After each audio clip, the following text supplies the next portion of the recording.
What up, y'all? Back for another audio occasion. It is the podcast for self-starters and those willing to make the most out of any situation. The EFS Podcast is back. Episode, number 66 now? Yeah. Number 66. On the way in, we got big talk from one of the legends, and it's all about confidence, because we'll get to that later. I believe in myself. You know what I mean? I don't need validation from no one or nobody or anything that make me get up and go get it every day. Where did that self-belief and self-love come from? Who do you credit that to? I credit it to a good upbringing, a good mother, a good father, good friends, good family, good grandparents, aunts, uncles, cousins, teammates, teachers, coaches.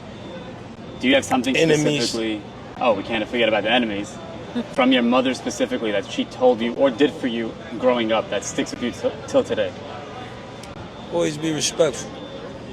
You know what I mean? Give respect, get respect. So you're a rapper, right? Artist, Yes, sir. musician.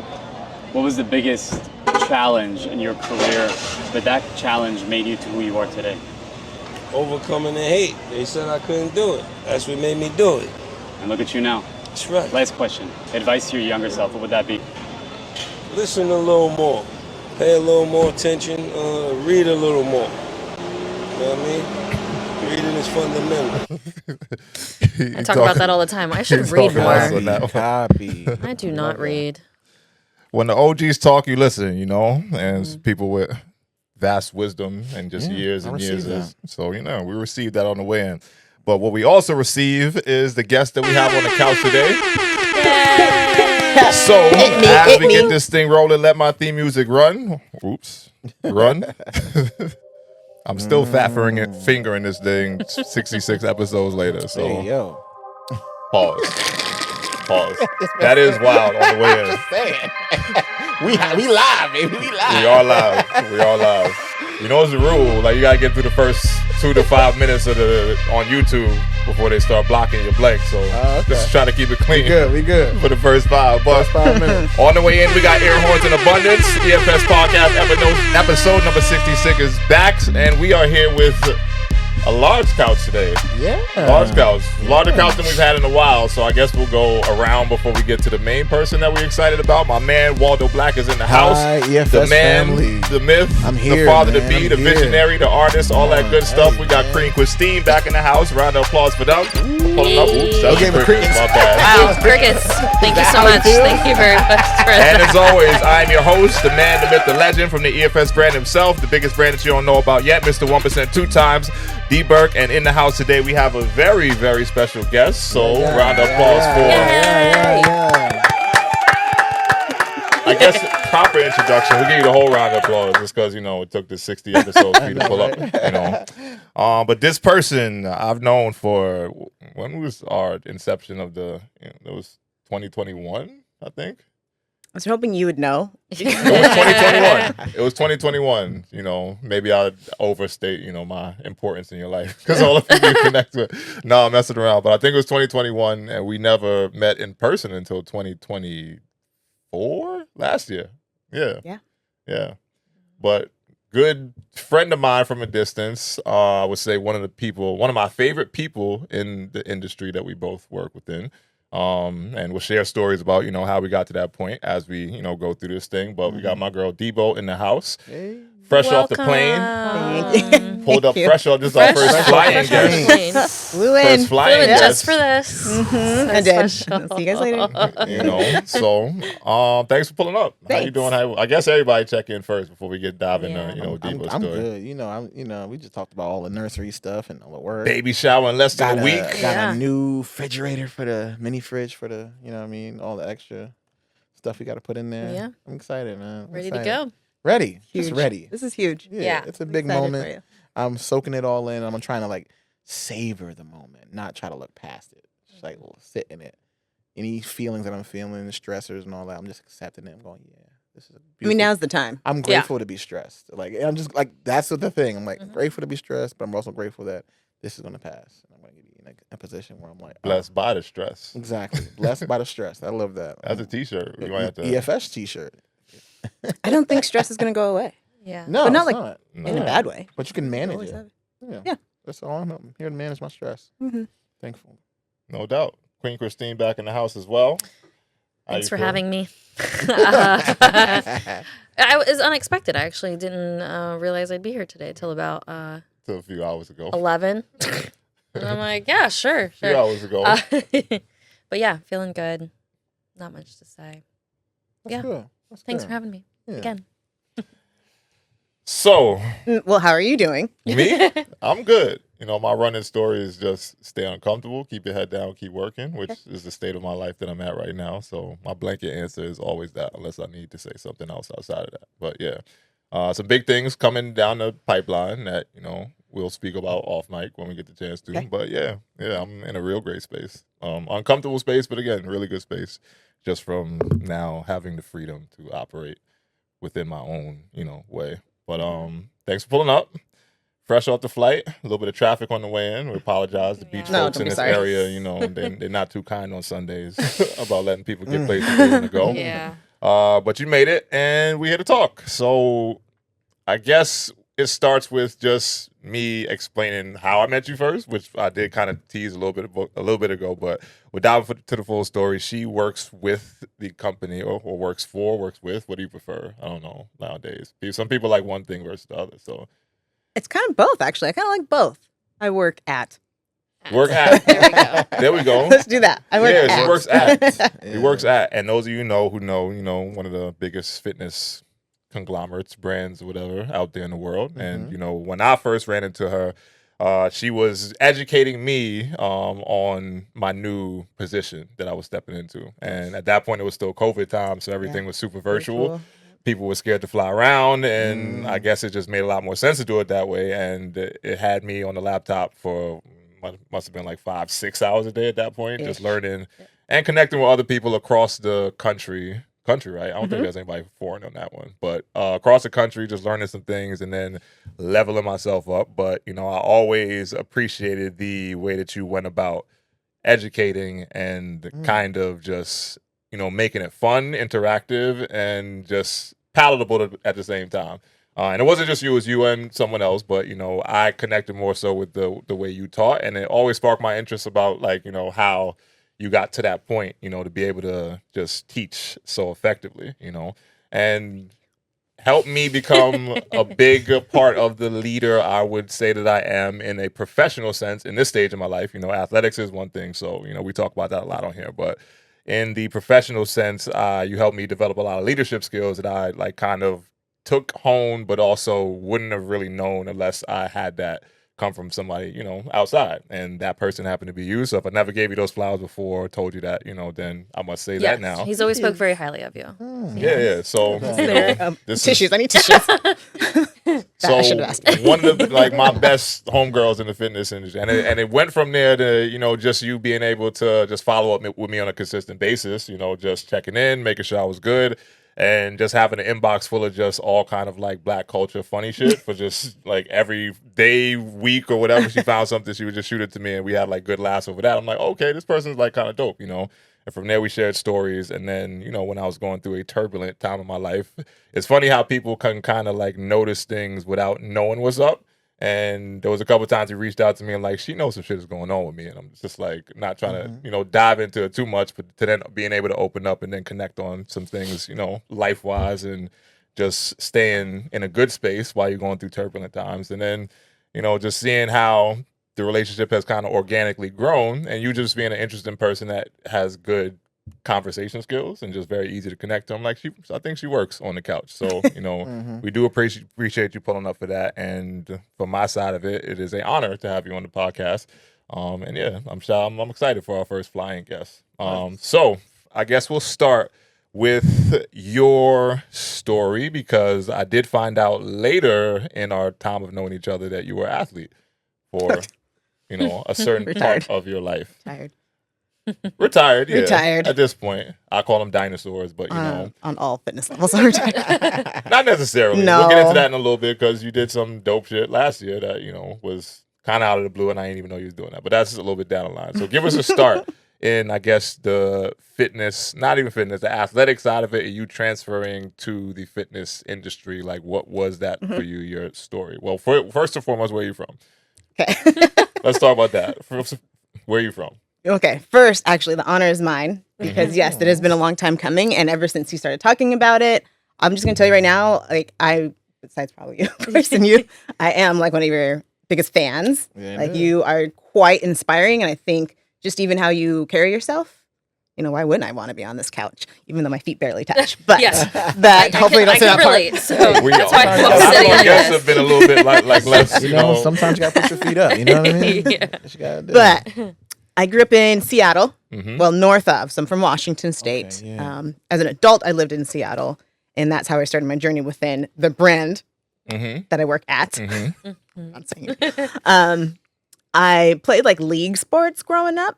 Nothing ever really too serious. I was the oldest of 4 kids, single parent home, and so I felt like I was more of just that role that I had to play was that the older sister, older caretaker. And so it was always more like making sure everyone else was good on that front.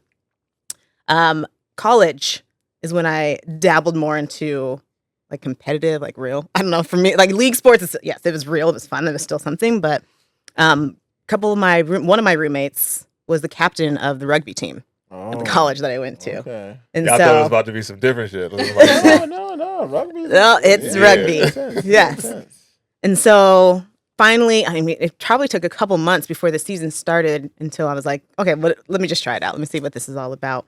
And so she is from Tonga. And so a lot of the players on the team were either from some like Samoa or Tonga or Fiji or some Polynesian island. So you know that type of people, beautiful people. Yeah. I was not in that.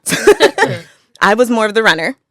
I either played a left wing or right wing or a fullback. Wow. And then, but I had to take a tackle so I can feel it and get the fear out of the way because I knew it was going to happen. But that also taught me to run a little bit faster because it does not feel good. Because you don't wear any padding or anything like that. No, so it's you're just getting rugby is a sport. Like, you want to talk about one of the toughest sports in the world is rugby. Like that's some sport that I knew I couldn't touch at all. Yeah. And females are mean. Yeah. We've got aggression. I would imagine that's some aggression to let go. So that's where that happened. Like I got into that, and then I got into running after a turbulent time in my life, similar to what D Burke went through. But running, that was in a sense my escape. But I never really looked at it as an escape until a couple of years ago. Because like, why am I doing this? This is, it's a choice. You don't have to do this. I don't enjoy running. I actually really don't enjoy running at all. But to try to find the positives, I was able to eat certain things because I knew I could just run it off. Yeah. And then I was able to get into my head a little bit more. And so you don't really think about the pain of running, and the trials of just like, when is this going to be over? Even though it took about 3 miles for that for me. But you start thinking about all the things and like what you want to do with your life. Where is it going? What am I going to do today? Start doing task list, like checking off. Which then led me to, because I was working in public health, communicable diseases, which not very attractive sounding. But I wanted to move back home to Seattle. Where were you at that point? I was in southern Utah. Okay. Utah. Okay. Yeah. And wanted to move back home. So I reached out to like my best friend and she's like, hey, I'm only part-time. They need someone full-time here at this place. And I was like, sure, I'll work at this gym, and I was getting one of my masters at the time. I was like, I'll work here until I find something different. See that humble brag she just did? One of my masters. One of my Oh, you caught just that? one of my, you know what I mean? I'm like, oh, excuse me. Well, it was just more of like, I'm very impulsive in the sense. I just wanted to get back instead of like thinking things through like an adult and like, let me find somewhere. But also it's home. So it's not like I was really too worried. So after a running race, I did an interview. So I was like, hi, I breathe off the mic, but worked out really great. And with the degree that I got, one of my masters, it lined up perfectly. And so then from there, went to the corporate office and was able to have many blessings. Yeah, and just grow awesome. exponentially from there. But I mean, being a woman of color, there had to be some challenges inside of that structure as well, too, though. Or did you like somehow end up in a position where you were blessed and not have to deal with that as you rose up the ranks? Because it was my first like corporate job, I never really saw it until I was the last one standing. Through COVID, there was a couple of us, and then COVID hit, and then I was the last of us. And I was like, interesting. Yeah. But I would say there have been, because of just the climate in which women of color go through, I do feel like there's some times where I got overlooked, for sure, and in those challenges, for sure. But so how did you because Engineered for Success, that's the brand, right? So how do you feel like you compete against others on the rugby field versus others in the corporate office versus what is the mantra or the mainstays that you use to kind of get yourself to that next level when you're facing adversity? I'm sorry for the deep questions. No.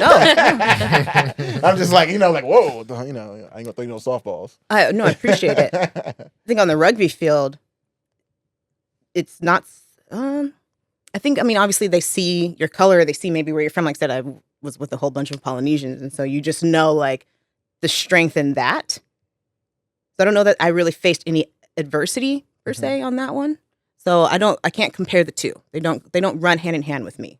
I think if I could say something to blend them is just staying true to myself. I've always talked up. And so I never I'm surprised I'm still with the brand. Is this recorded? But I only say that to say, I don't sit back and be quiet. I'll try to challenge the status quo, or I'll ask those questions like, why do you look at it like this? Or what's your perception of that? I want to understand your point of view, but also giving my point of view. We need more people like that. I think a lot of people are afraid to speak up, afraid of whatever the case may be. But it's great to create conversation, whatever that may look like, and helping other people engage in that conversations too. You're also looking at another very high level management person for how many years now? 14? I'm 17, but who's counting? Excuse me. I lose track. I was short 14 days. I lose track. Yeah, so, good leadership skills and, that being something that's at the core of the people that we have on the couch is something I admire about this, collection of people we got going. So from sports to then professional life, within that it's all blended into a health and wellness brand and just overall just the slogan, just having more life and positively living out your days. So you did say you're a runner, and retired runner, excuse me. She's told me that before. She doesn't like running, but I'm tired when someone I run who's too. also put themselves through the rigors of running. How many? Well, I guess not. We're not talking 5Ks, and how many marathons have you run? Oh, marathons, 3. 3? 3 total. No half, full marathon. Full marathon. Full marathons. Wow. The most recent one being last year. Was that last year? This year, London. Wow.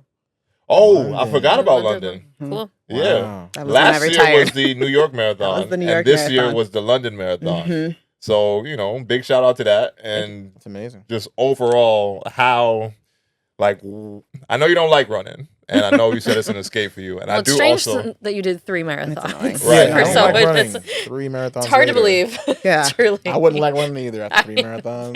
Yeah. I mean, this being someone, I'm not getting too big for my britches. I ran my first one this year, which Yes. so shouts out to that for both of us. Yeah. But either way, having the experience now running 3 marathons, and I know you said it is an escape for you, but from my vantage point of just putting myself through it, I am very vocal and honest about the fact that I never liked conditioning as an athlete. So me getting into running and me being a person who kind of has put myself, 3 half marathons, few 5Ks, and then 1 full marathon. So me getting the runner's bug, as they say, I think that it only comes from you realizing that it is kind of an escape. So I know you saying earlier that you started it around a turbulent time in your life.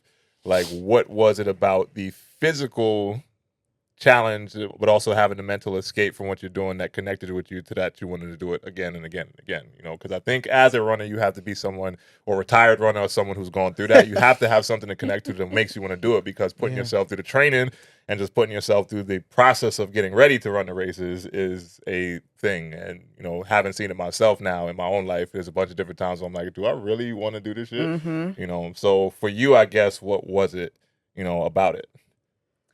You're going to hate my response. My first one was... Or love it, because I might feel the exact same way you do. But yeah, let's hear it. My first one was 12 years ago. Mm-hmm. that was. Oh, so you took a big break. Yeah. I'm telling you, the I was whole like, decade. retired. But in between that time, I did run several Mm-hmm. halves and tens and fives and Mhm. stuff. And then, so this is what I'm going to say. Like, you might not like this response, although there is way more background to that. Okay, but last year got invited to run New York on charity, and so like, how could you not? And I mean, you had to say Right, yes. yeah. It's And New to York give context, Marathon. sorry to Help. cut you off, but No, to you're give fine. context, for the New York Marathon, you either have to be really fucking good at running or you have to partner up with some kind of Yes. association who has, Correct. not These are bids, but like, qualifying runs. right. Yeah. And so you do like a charity event, Mhm. or it's not easy to get into. Yeah, you got to have the connection. At Mhm. this point. Before my first retirement, I was like, well, what am I just running for? So I was just running to run and run. And it's like, oh, well, I should run for something. I should try to qualify for something. I thought about Boston. I thought New York. And then I just stopped. So when this opportunity came up, I absolutely said yes. And to then get back into running was probably the most mentally challenging thing I've ever. Wow. After One of the- 12 one years of the off, most, yeah. I can imagine that to be, And on top of that, it was Florida. Like Florida in the summertime yeah. to train. I did a lot of treadmill training because, or I'd be up at 4 a.m. still sweating, but like at least Yeah. it wasn't death defying. Yeah. Mhm. Yeah. First to me. Yeah. But What kept you personally motivated to keep going in those moments? Like you was like, what am I doing?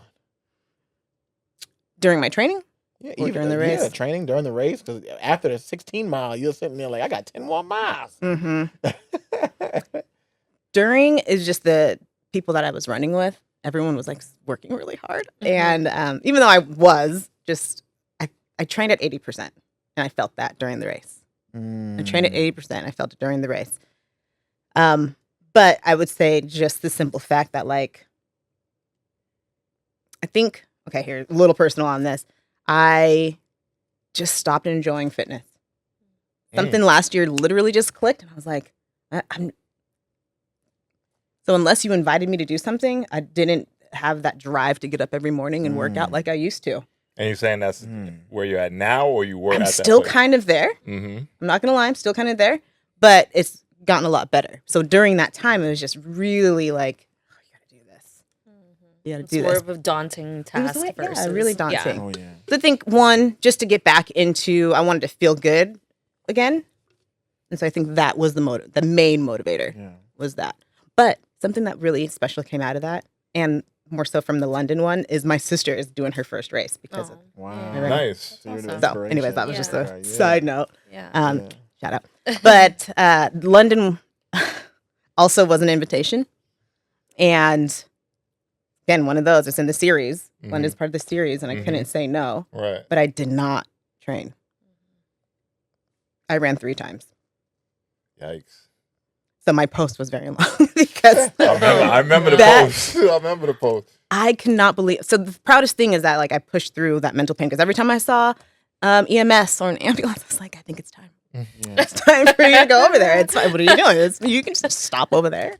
But just everything hurt. Okay. And I think that's something like let's give up, let's though. stay That's there for a beautiful, second yeah. because I often feel that it's like a common misconception that people who are in like our industry or in our lifestyle, they just love it, and I hear from people all the time who I either train or am like trying to train or something like, this just comes easy to you because et cetera, et cetera, et cetera. So I think the misconception that fit people just like fitness and just love to do it all the time is a barrier to those who like don't, and I think that having people to talk like you just said, like I don't really like working out right now, because I have been in this space now, and especially when me transitioning away from the place we worked at and getting into my own thing and being in my entrepreneurial space, it's been very, very hard to like get myself going or keep myself going on a consistent basis. Like one, because now I'm somehow busier than I was when I was at that place, and fitting it in the middle of a day to just like I have to start at 6:30 and I'm not getting done till like 7 at night, and somewhere I got to squeeze in an hour or 90 minutes for myself. Like I don't even feel like that's gonna go like the right way today. So I think it's important for people who are of the lifestyle to kind of expose, like, yeah, like it doesn't always feel good and it's not always going to be great. But like you said, like pushing through and being able to just mentally give yourself a reason to do it rather than just succumbing to just like, okay, I'm not even going to try, is a thing that I love to kind of get people to understand, because it's never going to be a positive experience all the time.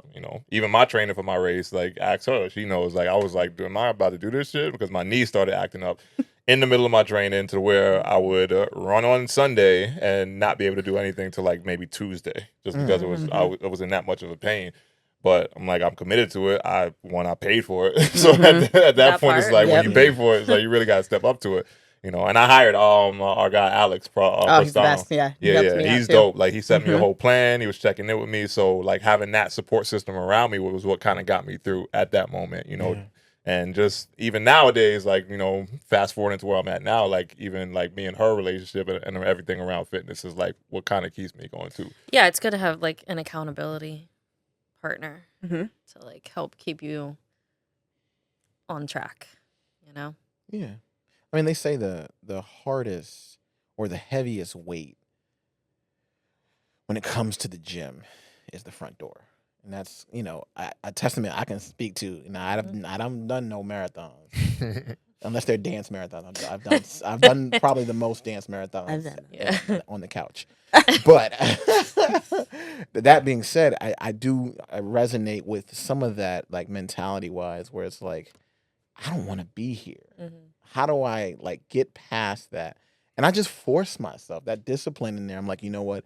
If I don't do nothing but stretch, I'm opening that door to that gym and I'm going in and I'm experiencing the fitness era, space, aura, whatever it is. But when you're in that position, right, and you're in London or out in wherever you are in those moments, you're doing it by yourself. There is no extra person to kind of say, "Come on, get in there." Like, so I guess the is there anything, because there's a gym that somewhere, like, in that, how are you tricking your mind and then saying, all right, I'm gonna do it even though I don't want to, even though I'm not in the happiest space with fitness? Like, what is that? How did you still show up for yourself is what I'm trying to say. Because I didn't go all that way just to do this. I'm writing that one down. I didn't go all that way. The quote of the day. No, I right like there. that. I didn't go all this way. We didn't come this far to come this far. Yeah, that's true. Yeah, same lines for sure. Yeah. I mean, he asked me the other day, like, what I thought of said workout, and I had responded back like, I don't know. I didn't give it much thought. My mind is in other places. Yeah, and I told him, I'm like, I honestly was just doing it as like a checklist. Like, this was the next thing on the list. I'm going through it and I'm checking the boxes, because really I wasn't in the right mental space and I was just not, it was just empty. You know what I mean? So yeah, I can definitely resonate with that as well. It's just like, you just gotta like, I'm just here to do this and I'm just going to check it off and I'm going to walk out the door and go about my day. And sometimes it's like that. And, you're just like, in a difficult space. In a little funk. Yeah, and I think that running, I definitely don't like running. He knows that. Although there are times where I tell myself, like, it's been a little bit, I should probably go for a run. I know how good I'll feel. I know it's therapeutic. I can just take my mind elsewhere, listen to an audiobook or whatever the case may be, and preferably I try to go somewhere like scenic so I have something to look at. That always helps as well. But yeah, as much as I don't enjoy running, that aspect of it, I do really appreciate how therapeutic it can be. Just to kind of like, it's a different than like lifting weights or other forms of working out. For sure. Yeah. And I do support all forms of fitness, health and wellness, et cetera, et cetera. I do believe a well-rounded regimen does consist of resistance training as well as the cardiovascular aspect. But sometimes all of it sucks. Like, even me lifting weights, like, and just being more focused on that recently, because I've kind of changed my goals from when I was doing miles and miles and miles and miles and every week after the marathon was over.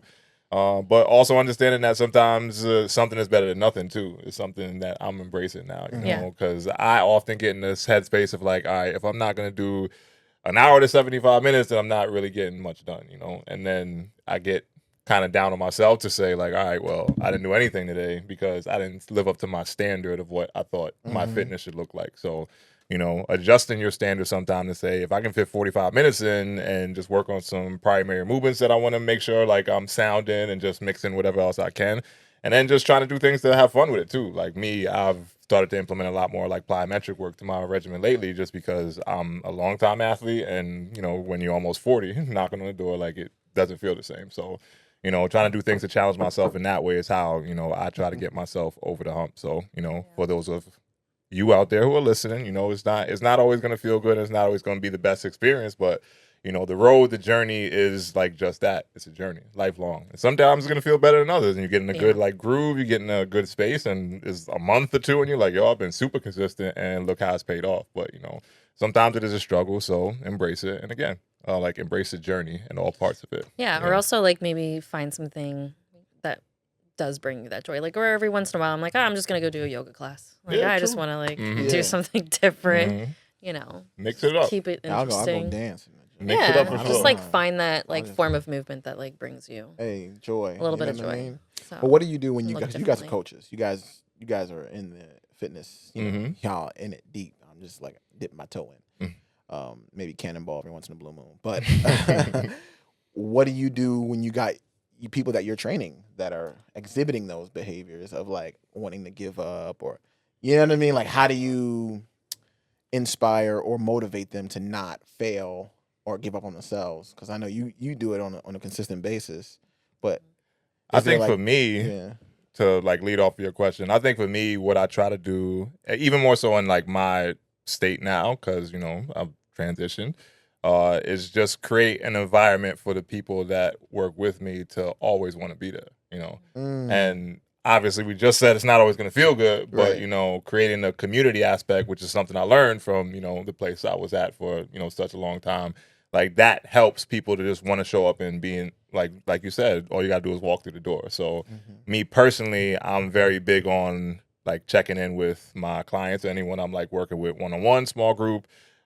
As soon as they walk through the door, I ask like genuine questions to where I'm not just asking to ask them, I'm asking to listen and see how their lives are going. Because, you know, even more so now that I'm handling more people in like a small group setting or just like one-on-one, I found out like some amazing things about people that I didn't even realize like they either knew, experienced, or just, you know, this is them, you know. And I found out people about personal situations, people who are going through divorces, people whose, you know, taxes situations might be a little like, and these are stuff that people are telling me and just opening up to me accepting it before we work out. So I think creating that space for people helps them to want to come back, because I'm not just like their trainer or coach. I'm like a person. Right. And, you know, I joke about it in that way with some of my clients, like this is also therapy because, you know, we get to talk. But I think that's what I try to do to overcome the people who are like getting in a rut, you know. And if you ain't showing up enough, then I'm going to reach out to you, you know. But I don't really have people at this point in my, like, you know, my journey in that way to aren't showing up. Like they literally like, yo, can I get another one in this week? I'm like, all right, well, look, I got a little time. You cross the T, dot the I, move this over here. I got an hour for you on Thursday. So, and I think what you've also found, like in that other brand, is that people. The other brand is great. The though. other brand Okay, is let's just great. mention it. It's a fantastic brand. For sure. We love the other doing brand. Brand is nice. We are They fans ain't of the paying other us. brand. They're not paying us, so we're not giving them no shine. Right? Yes. You know, Love the other fans. brands, and we've taken a lot from them as well. It's like Worked for the brand as well. yeah, so, I worked you for the know. brand as well. So it's like Yeah. You get it. yeah, I love it. I still talk about that brand with you know my current clients I have and stuff. So, but one thing to also take away, and you've also heard this recently, is like people stick around in. I think especially in a gym atmosphere, they stick around because their friends are there, or they've made friends there, or I'm only here because you're here. You know what I mean? Connection, yeah. You heard that recently. Community, So yeah. that sense of community, like people like to go where there's like-minded people, especially in the fitness world, or they see other people like them who are all working towards the common goal, but also then they develop friendships and that keeps them coming around. Yeah. Like people like that safe space, you know, that makes them feel comfortable when a gym can be an intimidating place. Yeah. So Can be. so when it's less of that, it just helps. People develop. Keeps and- them motivated yeah. in that aspect, you know. I love that. So I love that. I think my take to your answer or your question is and where they're alluding to as well is it's not, you're not there for you. You're not there for you. Like you're basically going on stage in a sense. Like you put everything that you're going through or your feelings or whatever it might be. I forget those things because it's not about, like I'm here for that person or these people. Yeah. And just as Dwight was saying and Christine was that it's the community. So they want to be there. And yes, although it's difficult sometimes, you get in there, you're just like, why am I doing this? Yeah. I had a choice, but I showed up anyways. But maybe because it's that aspect of like being able to have someone to chat with or to communicate with or just to release myself. But you also know how to then tap into that person. So when they are having those hard times, you bring those things up to remind them as to what their why is. Yeah.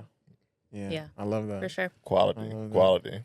So sticking on that, and it's kind of just popped in my head, and I think you might be an interesting person to, get some perspective from. So question, what is the biggest misconception about working in the fitness or health and wellness industry?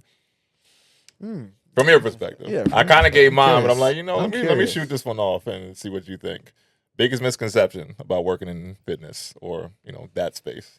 Is that we eat healthy? Yeah. I'm really serious. I think it's just like, oh, you're in fitness, you can eat that, or you're in fitness, you don't eat that. Like, so what's your like guilty, like, that meal, that cheat meal that that's gonna be that one?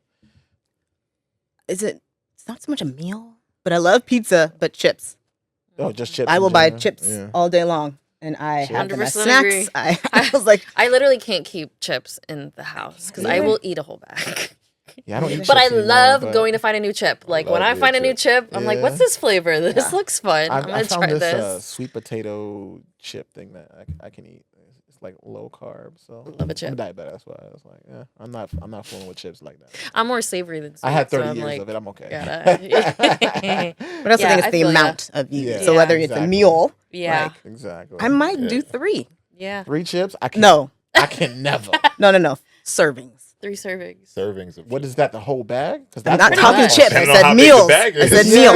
I said if it comes to meals, I'm not going to be shy. 3 servings of chips. I'm not talking about chips. I'm talking just meals. She's going back to the food table. I'm so sorry. She's getting. No, yeah. She's getting. If we're talking chips, I'm going to have like 4 different. 3 slices of pizza?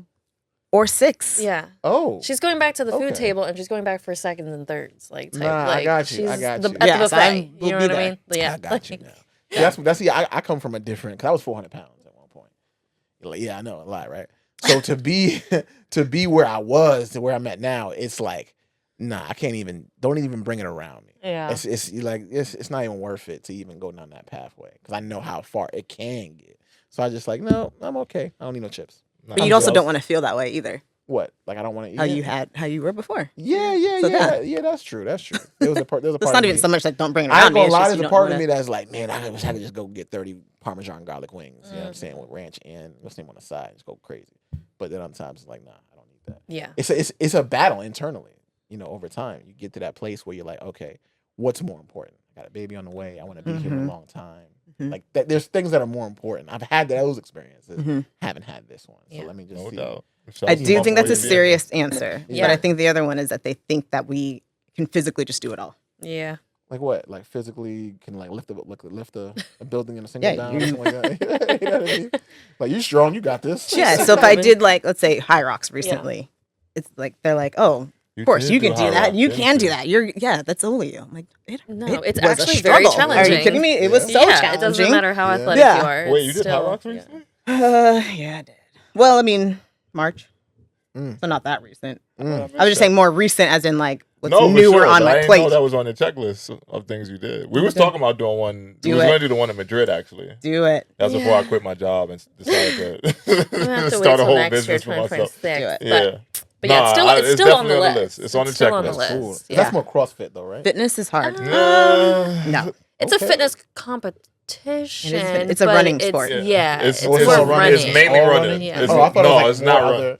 We can give you a whole breakdown. People don't realize it's mostly running. It's mostly running? Okay. It's mostly running, but the stuff that gets highlighted is usually between the running. And that's what most people don't really realize about High Rocks is that the stations that you go through when you're doing wall balls, burpees to broad jumps, or the 1,000 meters on the ski erg. It's like that's what gets shown, but they're not really showing how far you got to run from station to station to get there. So, There's 8 stations you okay. have to run and you have Yeah, to run. I'm seeing it now. Sandbag lunges, Yeah, wall it's a balls, lot. It's a lot. burpees, It's a lot. sled pull, sled push, Farmer's farmer's carry. carry, and Yeah. rowing, and then I don't know. This other one is But shout out to High Rocks. They've Ski- like taken over Mhm. the past Ski erg. year or Ski erg, so, you know. Yep. And yeah.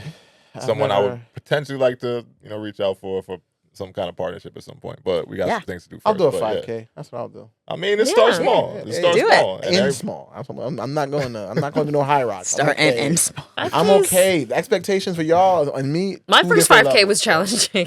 Yeah, I that- did. I I mean, was like, I did a what? 5K before. It was a walk run though, so that Mhm. counts. But Mhm. I did it though. Yeah. But You I'm did. just saying, I might do another one. That's it. Yeah. You know what I mean? Yeah, I but don't High recommend Rocks- in the summertime because that's when I did mine and it was awful. Oh yeah, I remember that time. And it was like 7:30 in the morning, but the sun was just baking you. Yeah. Terrible. cool. Spring, fall. That would Nice. be Also, great now time. I did want to ask because now that you've retired, is there like anything like what's the next thing for Debo? Like where does she want to go with the fitness world? Yeah, or let's the get into fitness that. relationship. Where Because do you wanna- can't just not be fit for the rest of your life. right. I don't see that being What's the you. future look like in your Outside next, of your fitness challenges that you do, the recreations of the she likes to recreate difficult fitness like trendy challenges and then see if she can pull them off. So Mhm. like, is that one of your motivations? Like what's next for you? The running joke is that like once someone invites me to do something, I'll do it. Oh, okay. That's literally it's I'm like, please don't invite me. all it Please takes. don't invite me. That's Please all don't it invite takes. me. Right. That's all it takes. But is that's an You rise to invitation. the challenge, pretty much. Yeah. Yeah. Mhm. So, in a sense, I guess I'm a fitness adrenaline junkie in a way. So it's like I have nothing to train for. Oh, you're inviting me to do something? I'll train for it, except for this last marathon. But that really, I'd love to get more into flexibility. Okay. Some Yeah, because yoga? I'm not Pilates? much of a stretcher. I'm not much of like a flexible person. Mhm. And because my journey is where it's at right now, a little bit in a stalemate, I think you were saying something earlier. I forgot what the question was, but understanding my body now and fitness and food. Yeah. Because my relationship has always been with food, has always been with my fitness events or whatever. Right. Training for a marathon, you got to eat certain Yeah, things. yeah, yeah. You got to eat a certain way. You know what I mean? And so, like, it's always been that. So now that I'm not fully in it like that, like, I can't eat the way that I was. Right. And I am. Yeah. And so it's just understanding as I'm older, getting older, how my body's transitioning. Like, Yeah. I've never stretched so much in my life.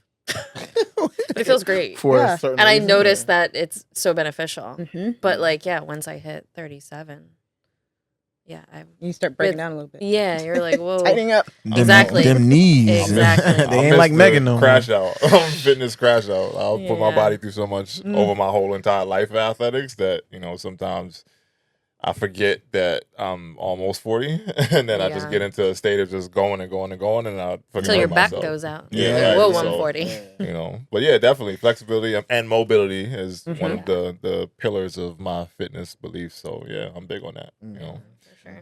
So we got all the fitness stuff out the way, and your story, your background, our connection. So it's time to talk shit. I think that we have made it to that part Yeah, of the There's a podcast lot to talk about. because there's too. some good shit that went on this past week or so that I guess we'd like to offer perspective on. Well, the first one has been a couple weeks now. Well, it's been ongoing. It's been an ongoing case. So here, you want to lob that one up to the rim for us? Let's do it. I'm not lobbing nothing. I was gonna say, that was a lob weird is way to put that one. I'm not crazy. lobbing That nothing. was fitting. I was fitting. It's I don't think they basketball. realized. Yeah. I'm not The doing rim. that. Lobbing. I'm not doing that. No, because in this scenario, there's a lot of things being lobbed, and I don't want to be associated with it. Crazy. That's more like a toss. than You a lob. think so? Okay. That's Either like way, a chuck, either versus chuck. a lob. Either way, I think what he's alluding to is the topic that's related to the WNBA, and let's just say their toy issue. Toy. They've been getting a lot of Toy Story, the even. Toy Toy Story. Story. That's funny. We're not talking Buzz Lightyear here, Toy but Story to they've infinity been- and beyond. they've been getting a lot of experiences related to a sexual toy object that is male genitalia, and it being thrown onto the court during their games. At this point, it's now about 4 separate incidences that have occurred across the league, and How did this start? Where did I do not know the beginning. It just started. It just started. It started with a Just green one- one, a and then it gr- turned oh, into a purple there's one. different the purple one colors. was Different second. Then they colors. doubled back for the green joints. So wow. So at this point, I think the WNBA is now proposing that they put nets up to stop. No, I'm they're serious. going to that. That is the proposed. Wow. Is to put up nets at all. Well, because they know the people aren't going to WNBA. stop, so they're going to have to do something. they They're caught the gonna have one to do kid. some- You know, they did catch they one of catch the them. one kid most recently. I think they caught two of them. I think they caught two of them. Oh, I didn't see about the other one. But yeah, so at this point, it is a serious matter, and people are, Those are just haters attending the games, throwing.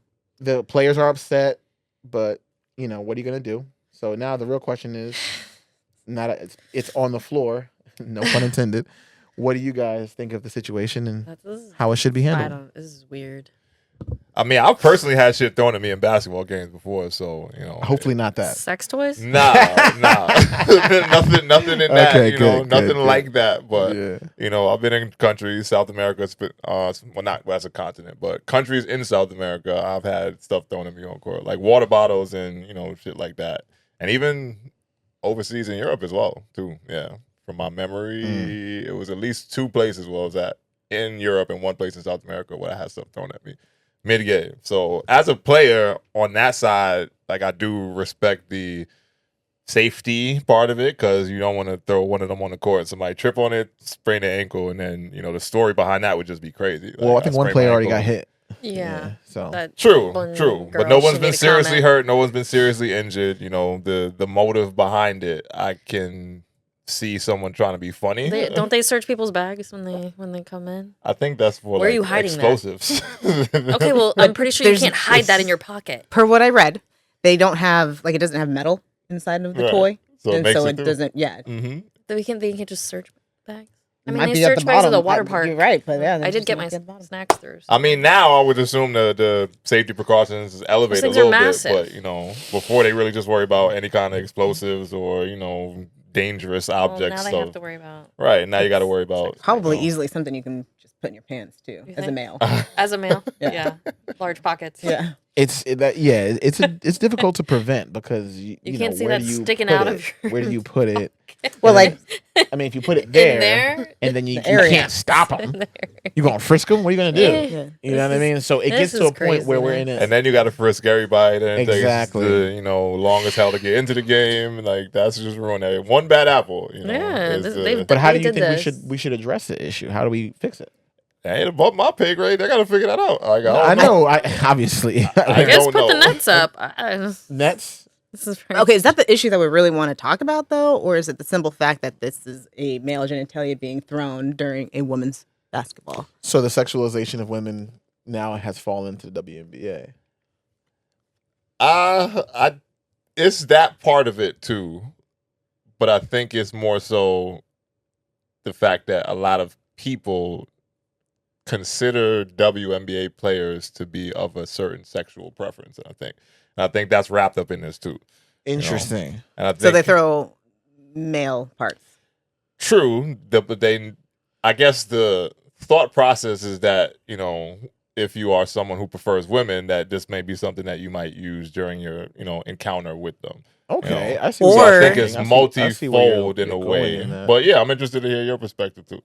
I don't know that I have one really yet, but is it also where it's like, well, this is a man's sport? That's where I was thinking it's coming from. I have- Because this is a you male think that- sport, and you don't belong here. So they're literally being what they're throwing on the court, which is dicks.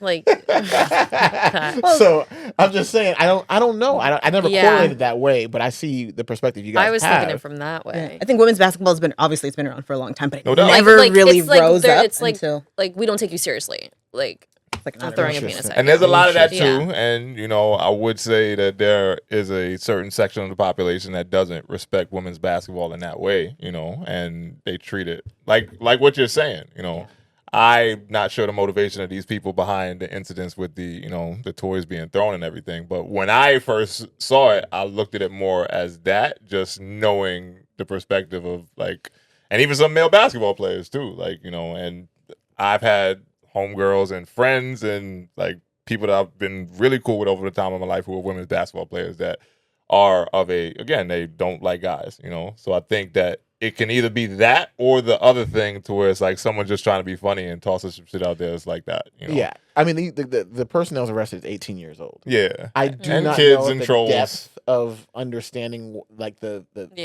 entirety of it and societal viewpoint is there for an 18-year-old kid. But at the same time, you're 18, you're an adult at this point. Whatever happens, you made your bed. You gotta, take your lumps at this point. So I just feel like it's sad that this is what there's so many like good things and good like games and stories and like pages going off. Like there's a whole bunch of people that are like, but this is the part of the WNBA we have to talk about because this is the most covered aspect. Like, you know what I'm saying? Like the game isn't getting covered as much as this instance. They've been getting some shine this year. And the past recent years. Yeah, the past recent years. Yeah. Along with what you said, the coverage, the conversations have picked up around the game. Like credit to the players that are in the game, Nafisa Collier, Asia Wilson, Caitlin Clark, like, they are putting on to where it's more of a conversation and not even just about Caitlin now. So, I am seeing that being more prominent. And even with the league that they do in the summertime, unrivaled with that happening, the whole conversation around women's basketball has elevated. So respect to them. I think this is, like you said, somewhat unfortunate just because it's like some other shit around the game that you could be talking about the actual game rather than this. So has it been these 4 incidences this year? Mm-hmm. So then to you saying that it's an 18-year-old, it could be even just generational because you would have never seen this with any other age, like, millennials and so on. Like, and I think it is that like clout chasing because that's what that, age demographic kind of leans into. And they're not. It's just such a huge topic. It is now. I don't know. And it's kind of sad that 18-year-olds even like that's where they're like I was playing Call of Duty when I was 18, let alone throwing dildos on WNBA courts. Like I just didn't think like that when I was 18 years old. So I mean, the over sexualization of our youth is a whole nother layer of this conversation. Or the respect of the game isn't there for these people. No. Yeah, true. That's been an ongoing issue as well. People don't care about the game the way they used to. Women. No, I think in general, but yes, I agree with the women's side. We go back and forth about just the game in general and our perspectives on it, and a lot of it is lack of respect for the game. I think it's oversaturation too. That too, and kind of goes back to some of the conversation we had. We won't get too much into it, but what you put importance on, and in the game, whether it be winning the money, and I think a lot of it now is just more financial, like motivated, and a lot less respect for the actual game. So. But long and short of it, some people say all pub is good pub. So I have heard some women saying like this is picking up the talk around the NBA. So this may just blow over, and we still going get whatever clicks off it that we can. So but keep the players safe, please. Stop throwing dildos on the court, and let's move forward. In a more positive light with the actual product that, is being put out there and some good basketball being played by these women. Yeah, people work hard. They've been working really hard to be where they're at. No, for sure. Yeah. And, the rising tide lifts all ships. I think that they headed in a good space. The whole back and forth we're having with collective bargaining right now is a whole nother story. So we'll see how that goes over the next couple of years. But, so moving forward. Season too, so. It is. Playoffs coming. Yeah. Playoffs coming. September 14th they start. But moving forward, I know this one, you hold this one close to heart. So no, I mean, of course, the Sanders is my. That's Deion your Sanders. man. Like Deion that's your is, man. Of all the people from the NFL, I think he's the GOAT. Like that's my personal, what I mean. But at the same time, his son is, his first game, so talk to him. I'm excited. It's preseason, so I don't really give much. You don't take no stock to the preseason. I mean, I would love to see him in a real NFL game, like, that poised and that under control. But, he did a great job for a 5th round pick. Is he a 5th round pick, though? But that's what he was. I'm not saying what he's supposed to be. I'm saying what he was as a 5th round pick. Greatest start to a 5th round pick ever. I'm here for it. Yeah. I salute the brother. Like, I'm not a Shadeur hater. I think he should have been with the Giants. Like, yeah, that'd have been great. I'm still mad that we went with Jackson Dart, but I mean, we'll see. Did they play yet? Yeah, they played yesterday. How was it? Jackson Dart played all right. Did he win? No, I don't know who won actually. I just saw the highlights. Let me see. I just saw the highlights of him throwing the ball and him being poised and all that. New York sports, you know. man. I don't pay attention to preseason. I'm dead serious. You won't catch me worried about any NFL game till the first whistle is being blown and the first coin toss. Like that's when I care. NBA preseason, same thing. Like baseball, I don't care about the preseason, bro. I used to go to every preseason game at MetLife Stadium, like at least 3 years. You went last year too, didn't you? No. It was What, a year before last? 2 Yeah. years ago. Yeah. Yeah, so, nah, you won't catch me out there. Yeah. They don't care. I mean, because it's more affordable to go. Like this is true, I'm but like, they I'm also gonna go come in. there. Some of them out of shape. Some of them out of shape is are crazy. negotiating contracts and saying they want to get traded. Like I want to see what the real product looks like when it's like game time. you know? Yeah. And Hope Shadeur is out there. You know. Yeah, he did good. He still got to worry about some Joe Flacco. completions. So I mean, Joe is old. He's not. I don't think that's like the backup. he's expected to be the starting quarterback on only game because one. the other one's injured right now. The main one they want to put in is like. I mean, yeah, true, but again, on the depth chart, he got to work his way up. Yeah, That's he all I'm does. He saying. does. He does. But that first start, that's a good first start. Nah, shouts to They got the Shadeur. dub. Shouts to I'm Shadeur. excited for him. Like, you know what I mean? Like, it's just good to see, him showing up for the moment. I like how he checked the one reporter. You seen that? No, what happened? It was the one reporter who, and it's kind of like you can see his pops in him because his pops kind of deals with the media in the same way. But there was one reporter, I guess, in that area in Cleveland, and he noticed that never writes anything positive about him. And you know how the reporters, when they in front of your face, is a different story than when they behind the keyboard writing their shit. And he just walked up to him and politely checked him, not like aggressive or angry in any way. He's like, man, bro, like what I do to you? Like, you don't never write nothing good about me. And then you just see the guy that's and he's like, and he just walks off on him and leaves him there. I'm like, yeah, that's how you deal with him, He ended up being 14 out of 23 passing, 138 passing yards, 2 touchdowns. He rushed for 19 yards and had an overall rating of 106.8. Cool. That's a good number. So do you think that the majority of the season is going to be about Shadeur? For the Browns? 100%. I think, yeah. 100%. That's their story right now. I think Well, Biggest even just storyline on both the of Browns. them. Because isn't the other one? Silo. He's Silo with the in Tampa, Buccaneers. yeah.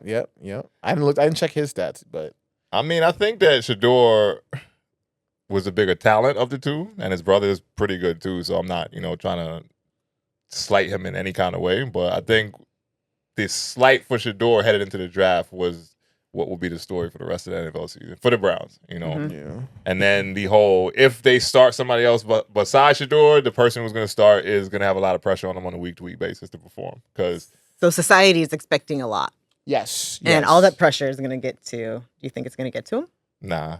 You don't think so? I think it's like they family and again, you have the prototype as your father, like right in front of you about how to deal with pressure, adversity, and just be great. Mm-hmm. So I think that having that be the household and how they came up and they're seeing it like before they even got into football, it just gives them a different kind of, just swagger. And I like that about them, and we'll get to the whole confidence versus like arrogance thing in a little bit, but I do think they operate with a healthy level of confidence and just belief in themselves. So I don't see, outside of just hitting the wall as a rookie, like it's going to happen. He's not going to have a great game every time, but I don't think he's going to be rattled to where he doesn't, overplay the expectations for a 5th round draft pick, which I don't consider him that. I think he got screwed by the NFL, but that's a whole nother story, Okay, one more question to that. Do you think that Deion's legacy will be way more comparative than what Shadeur or Shiloh will see throughout the season? So I mean by that is like, oh, well, Deion was like this, you know what I mean? Can he be like, Deion did this, this is how he responded. Deion, you know what I mean? And then I think some people, that's low-hanging fruit for media, like personalities, they'll take it though. But I think when you tie in Deion, you got to understand that the fact that his kids are in the league is continuing his legacy. Like, that is all, like, it folds into itself in a sense. So it's like, if you're saying, like, anything positive about Shiloh or about Shadeur, you're ultimately saying, because you want to see your kids do better. You want to see them succeed and overcome all your greatness. So I don't see how it could have any negative effect on either of them. Like, if you compare him against your father, I'm like, yeah, that's my dad. Like, thank you. Like, that's still bearing the name of Sanders at the end of the day. So it's all connected to me. But that's my personal, especially because I'm in dad mode. So you know what I'm saying. I don't know if you've seen, the hat. You know what I'm saying. So dad game. yeah, I mean, I'm here with it. You know what I'm saying. That's where I'm at with it. So it's all good. All right. Well, shouts to Shadeur. Shouts to everything he's doing. We'll see how the rest of the preseason goes, and then see if he gets that start or not. But I guess we'll turn to a more serious topic, and this one kind of hurts because she's one of my favorite people in sports. Going through a turbulent time. Going back to our whole talk about turbulent times. Shacarri Richardson and her most recent, airport incident with her boyfriend Christian. What is his last name? Coleman. Sorry, Christian Coleman. We saw the video. Mm-hmm. Mm-hmm. So I guess it opens up the conversation of one, professionalism, and two, abuse. In a way, and our thoughts on how we feel about. And I know, Walter, you specifically had a different take on this. Not different, but, the take about men versus women in that position. So I guess, what are your thoughts? I guess it's ladies first. Oh, it's like ladies first. Ladies first. Yeah. There we go. Like, what do y'all think of the whole Shacarri Richardson situation? And I'm, again, this one hurts me because she, I'll root for that girl, in a big way. Especially after the last thing that happened. But, another story still. Not to be funny, because I know this is a serious topic, but this is cue, Monica. It's just one of those days. Just one of those days. Damn. Thanks. That a girl goes through. Just one of those times. We don't know. It might have been one of those days. Don't take it personal. I think her feelings or her reaction, not so much that the abuse, I'm not condoning abuse, but the emotional abuse that she had gone through. And so whatever it was that just it triggered. And so she's not fully healed yet. And that was the unfortunate consequence from what had the situation. Mm-hmm. I don't know what it is about Shacarri that she's being highlighted in so many different, obviously she's fantastic. She's absolutely fantastic. One of my most favorite people to watch. But even with her drug incident before the Olympics, what are we trying to, are we trying to put her down? Interesting. Is society trying to put someone who's so great down? But so then this little incident where we had other football players or men, maybe even women. We're thinking about way back in the day with I forgot her name, the professional ice skater, but that was against a woman. But Tanya Harding, yeah. But it's what is it that we're trying to showcase here? What is it that we're trying to are we putting someone down, or are we trying to show behavior? That's interesting. This isn't an isolated situation. Everyone's gone through it. It just so happens that it's just Shacarri that's being... Yes, because she's already in the spotlight and is well known. So now they're gonna nitpick. I don't want to say nitpick, but they're gonna pinpoint all your behavior. Yeah, because you are. I think it is a bit of nitpicking, though. Yeah, nitpicking. I think it's fair to say that comes with it. I feel that your behavior is going to be watched and what you do. And... For sure. But especially after the last incident that you mentioned, her, being disqualified from competition for testing positive for marijuana, and the backlash she received because of that, and how old is Shacarri Richardson? I'll look that up. 25 or something. Yeah, not very, she's mid-20s at best, I think. Yes. So young girl, but also again goes back to the whole confidence versus arrogance thing too. And especially she's 25 years old, and especially with women of color. And I think when they operate with a certain level of belief in their own ability, that rubs people the wrong way. And not even just the belief in their own ability, but just the personality that comes with her. She's fiery, she's loud, she's aggressive in some kind of ways, maybe physically aggressive in this situation, but she's a loud personality. So I don't think that sometimes the world, because she's on the world stage, it ain't just the U.S., she's competed in the Olympics and did well, showed her ass out there. I think that she was close to being considered in a different light if she would have won that other race. But, great resume, but I think her personality mixed with just the aura that she comes with elicits a feeling with certain people that they just don't really rock with her, And when you have any opportunity to kind of down that person, one for the weed thing, and then her coming back from that to then perform well in the Olympics, and now off to a great start this season in the Diamond League and all the competitions that they go through, which I know doesn't get huge, coverage, but I'm a big track and field person, and I'm really pretty much watching what they do on an all year round basis. So was running well, and unfortunately, whatever happened between them is now getting highlighted to then put her back in a state of negative light within the public.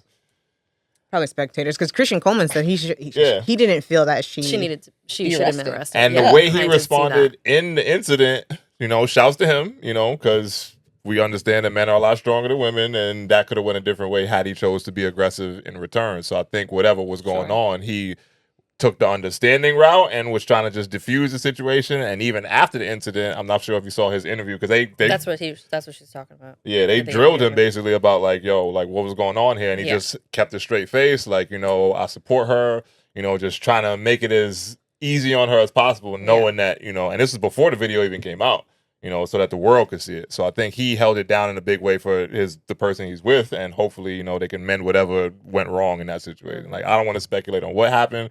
But, sometimes when you're emotional, things get out of hand, and she didn't have her best day. But I do, wish her the best and hope that she can recover from this situation and just keeping the main thing, which is going out there and dominating on the field or track, in her sport, and just putting forward your best light and just knowing that, it'll blow over at some point when the 2-week news cycle starts to cool down. Yeah, somebody leaked it based on her knowing her name.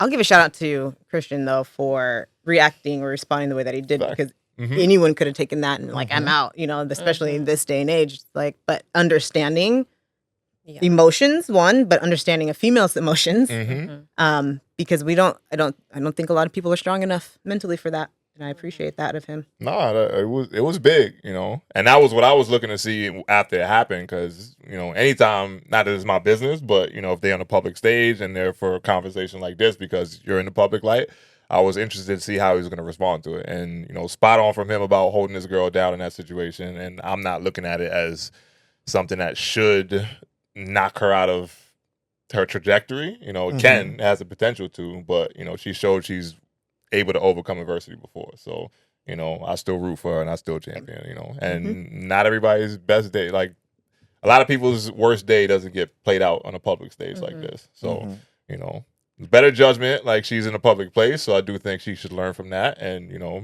not put herself out there like that, but also handle whatever you got to handle in somewhere where you can talk to him and communicate. In a private space. Right. Keep it private. So, biggest lesson I think she should learn. The airport isn't really the place to be handling your personal business.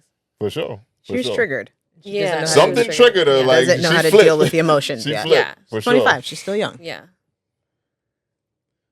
What you got for us? Well, I hate to be the minority on the couch, but there is no excuse for her putting hands on another individual. We're not excusing I didn't even finish my statement. You got it. Let me land the plane. There's no excuse for the behavior she displayed, right? I don't know what's going on mentally, Shacarri.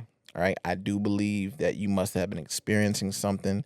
The enemy is on you. Okay, I'm gonna pray for you, and I hope you find some therapy, some mental health support, because what you're doing on the platform, you're on, sets up another conversation.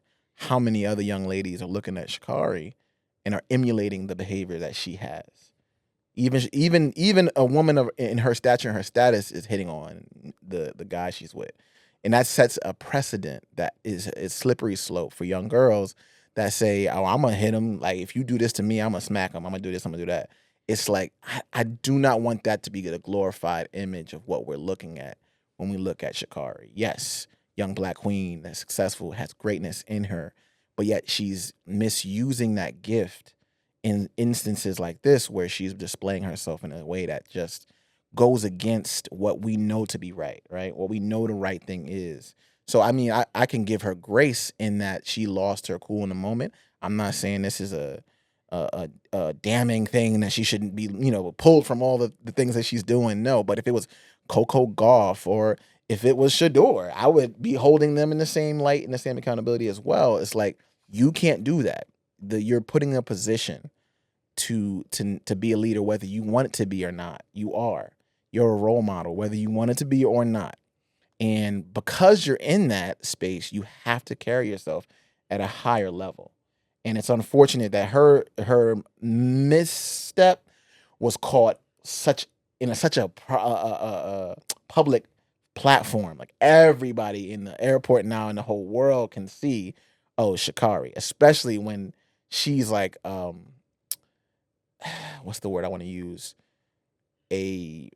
She's propped up as the image of young black girls so much, right? With the brand deals and the way she does her hair. You know what I mean? Like there's stuff that just comes with her.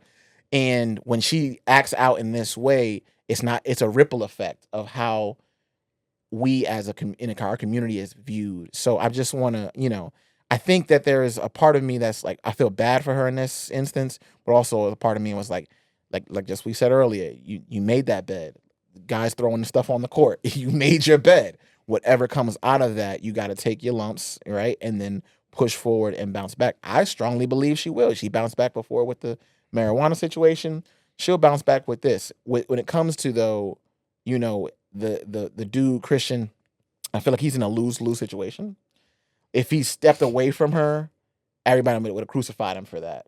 Like, oh, she just made a mistake. Why are you going to leave her high and dry? If he stays with her and it happens again, then what's the narrative? Like how do we?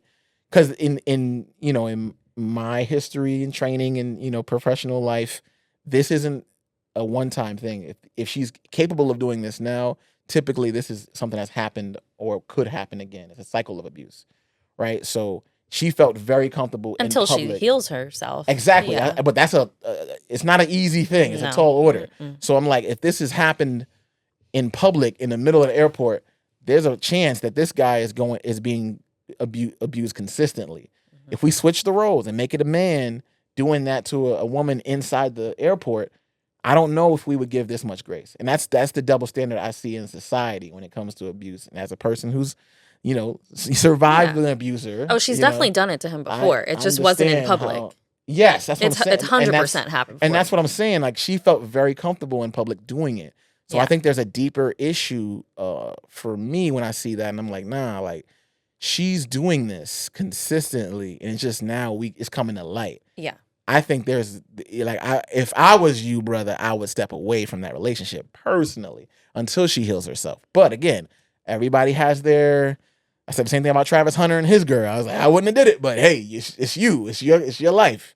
You know what I mean? Some people need a moment before they can step away from it. And I looked at the video several times. I'm like, the first push or two was one thing, but when he got up against the wall and right, I was like, wait a minute, too comfortable doing it. You're doing this. Yeah. This is like you've done this before. Yeah, you've got this down packed. Yeah. So I don't know. I feel like if this didn't happen, we would always look at her in a certain light. But now that it's come out, it's like it's a chink in the armor. I'm like, oh, so this is what's behind all of the weight that she has to bear. Mm-hmm. And like the cracks are showing now. And I'm curious to how she's gonna bounce back and what's gonna happen to the story. But I'm always gonna have like one eye like, what's going on behind closed doors still? Is it fixed? Are you healed, or is it just you've gotten better at hiding it?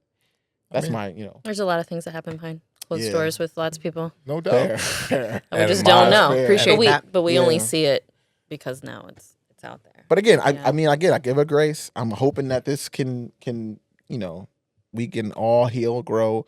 But I'm hoping that she takes this as a lesson, learns from it, and becomes better from this, transgression. Nah, I mean, yes.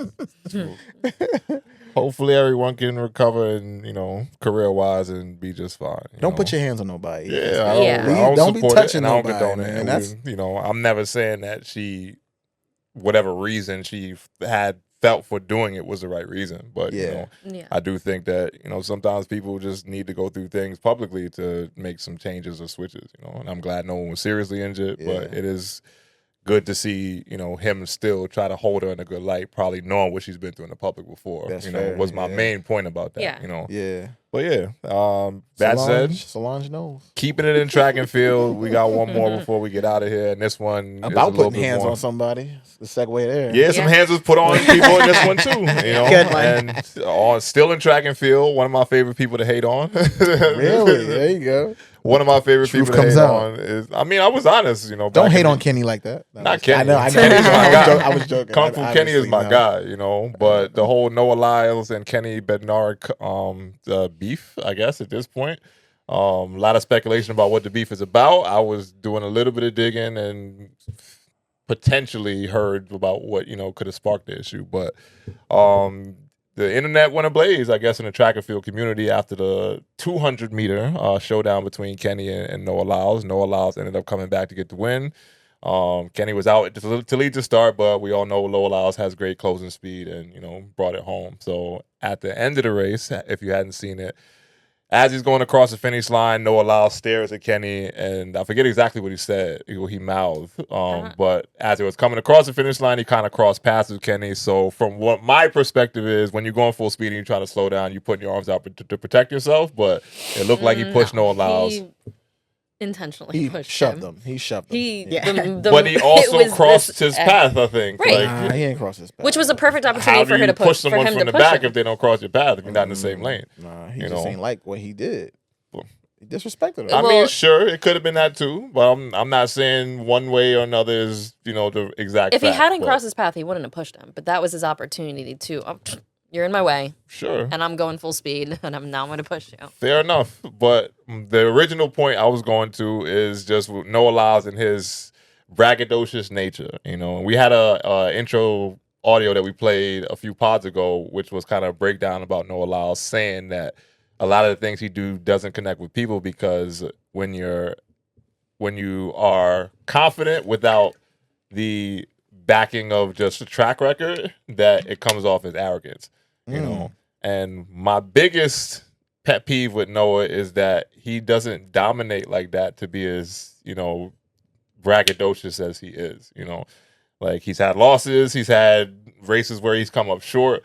And to me, if you're going to talk that big, then you got to have like Usain Bolt type dominance. Yes. To where it's undeniable that you are the man for you to be, putting yourself in situations to where you getting in, conflicts with people or just you rub people the wrong way just because you think you're that guy and you're really not. And going back to the earlier conversation about, putting yourself on a higher pedestal than you actually are. So, I think it's interesting just because I do like Kenny. He's one of the better track and field athletes that the U.S. has and representing on the global stage. So, any thoughts on what you saw outside of just the push, I guess, because it seems that we think he pushed him intentionally. Yeah, he definitely did. Yeah, I mean, because he talks about his unsportsmanlike conduct, not Kenny's, but Yeah. Noah. So I guess arrogance versus confidence. What's the thoughts on that? Do we think Noah is more so arrogant 100%. or what's the line between I arrogant and think it's pretty confidence? Real quick. obvious. Just the way he carries himself and the something way down. he. I know I have something I want to say, but I'm gonna let you go ahead, Christine. Go ahead. Yeah, it's just the way he carries himself and the way he presents himself as. I think he would also admit that he's arrogant, like confidently arrogant. Like he would outwardly probably agree that he's arrogant. Okay. Fair. Has he ever denied? Like, I mean, I think I don't know if he's exactly called himself arrogant, but I do think that he understands that he talks a lot of shit. yeah, he and- thinks he's the best thing out there. And it's talking a lot of shit to get yourself going, which is what I think because one of my favorite basketball players is Kevin Garnett, and he's one of the people that, when he's talking, he's not really talking to you sometimes. He's talking to himself to keep himself motivated. And we had some conversations about that on here before too. But with Noah's situation, again, I can't really tell. Track looks a little bit different than basketball, and I know track is a very arrogant, I guess, sport, or you have to be confident to think you're going to run faster than someone. 100, like I'm gonna get here before Somebody you. who's humble is not going to turn to the person while he's Stare down. Yeah, and give him a stare down as he's crossing the line. That's not a humble person. That's a I'm watching you. I want to see your reaction of me crossing the finish line before you. I want to see what your face looks like, and that's just arrogance to me. So I wrote proud yet grounded, bold yet respectful. So if we're thinking of the nuances between the two. She pulled the dictionary out. I didn't pull like the that. dictionary. I was, Webster I was did. making my notes based off of Yes, what I was okay. reading and seeing. Mhm. However, if we're looking at, because you asked what's the line? Mhm. And I think you just really hit on that. But if we look at past athletes. Like Usain Bolt would never have looked someone down in that way. And when he crosses the line, he crosses it with like straight confidence. Yeah. And he knows he's good. Best ever right there. Absolutely. But he would I think I don't know. I've not ever seen him give a gnarly look. Unless I completely missed it in some other rounds. I have. No, I'm not saying now. And I know I said Noah's one of my favorite people to hate on, but the rumor is that Kenny Bednarik has a burner account, and on that burner account, he was taking shots at Noah and Noah's girl. This is what they're saying and reporting. Does that change the lens for you guys? No. If that's true, and Noah knows that going into the race. See, these are all synonym words for me, but I don't believe Noah is arrogant. He's more egotistical, right? Ego driven, and then that and kind of imbues, like they believe in their own ability, like, oh, I'm better, I'm the best, you know what I mean? Mm-hmm. And they don't care about anyone else's feelings about them being great. Yeah. There's no regard like, for when you're confident, you do have regard for that's other the difference. people. That to me, that's the quintessential difference between an arrogant person and a confident person is an arrogant person doesn't care about other people, and a confident person steps in the room and still says, "Hey, you all right? You good? You got a great job? You know, still sportsman, still humble, still has the regard for others." And that's the only thing that Noah is missing from him being, you know, to me, that next level of great athlete. But again, he's still a great athlete. If you don't take that into consideration, he's still winning, not as much as you would like, maybe, right, for the dominance to be there. But even if he won everything and was still arrogant, it would still translate the same. Yeah. Because then he's like, oh, it's just, I'm tired of him because he's so cocky. And it's there already. If he wins everything down the line, he's still going to have that level of arrogance. That's not going to change. That's who he is. But the same thing about it is I think he's partly doing it because it gets conversation. It gets eyes. Think about it. Kenny has more eyes on him now than he ever did before for pushing Noah Lyles. I didn't talk about Kenny before this instance. Sometimes it's the sad part of media is that we react to the sensationalized moments. Like we need something, a villain and a good guy. We need, like, it has to be something there to kind of get our eyes to talk about it, a la throwing the green toy on the court. Like, it's something that goes, what the? Wait a minute. It's from the norm. Like, do I believe it's right to push Noah? No. But now we're talking about Kenny when I wasn't going to talk about him unless he pushed Noah. You sleep on Kenny. I'm going to go back to your comment about Shacarri and, like, the stage that we're on. I think you touched on it, too. It's like, Lyle's also on a stage. And so that behavior is going to translate to those younger that are looking up to him in that way. So I think his arrogance isn't going to take him very far. I think he'll be remembered for it because, just like you said, it's the sensation that maybe we look for or that it's brought about. But, like, I don't think he'll be a dominant. I think he's great. Don't get me wrong. I think he's very talented. But also I don't think he recognizes those people that he beat is because them he's where he's at kind of thing, you know? Like instead of like staring him down, he could have dabs. I don't know. Give him something. You know, right? just like something. Yeah. You know, they embrace sometimes. Yeah. So he put the attention on Kenny, like, and it just should have just been his moment. And that's the moment that he was wanting because he is that arrogant. He did the stare down. He wasn't expecting to be shoved. But now he's probably going to do something even more outrageous because that got Kenny on the spotlight and not so much Noah. Noah Lyles is a clout demon, and I'm gonna just keep it that short with him, you know. And I don't think he's ever gonna be one of the greatest track and field stars to ever, you know, grace the field. Like he'll never be Usain Bolt.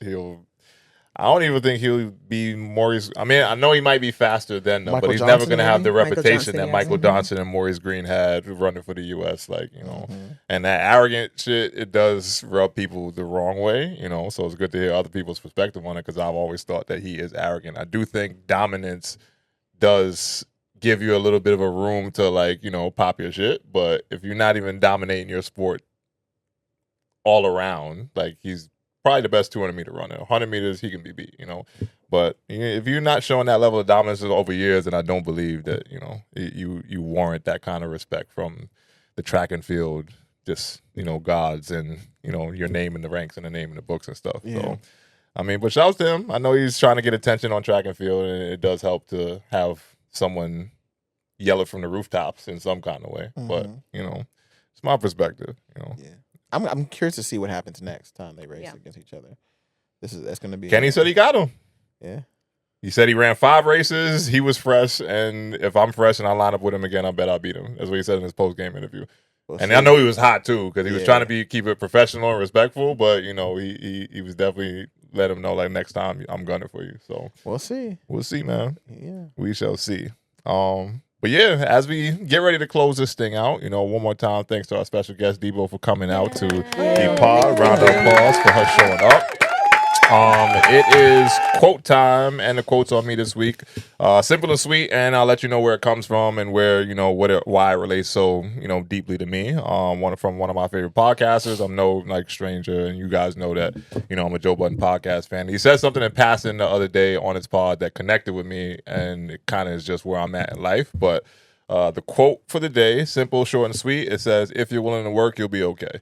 And it seems very, you know, just cliche and kind of just short, but I think it relates to my life personally in a few different ways. Just one, being in an uncomfortable space and transitioning now and just having to figure things out. And it's like, I've always been someone who's just relied on doing the work. So, you know, just having that perspective of saying, like, I might not know exactly where this thing's going to land, but, you know, doing the work is going to lead me to a space where I'll just be fine on the other end, you know.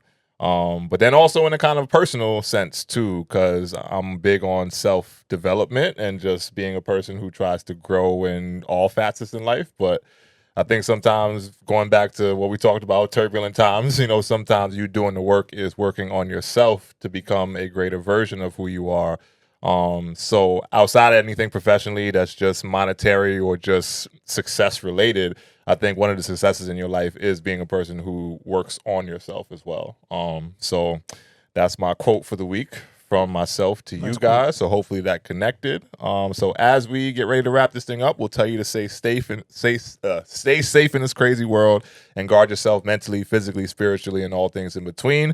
But until the next time, the EFS podcast is out. Episode number 66 is gone. Excuse me.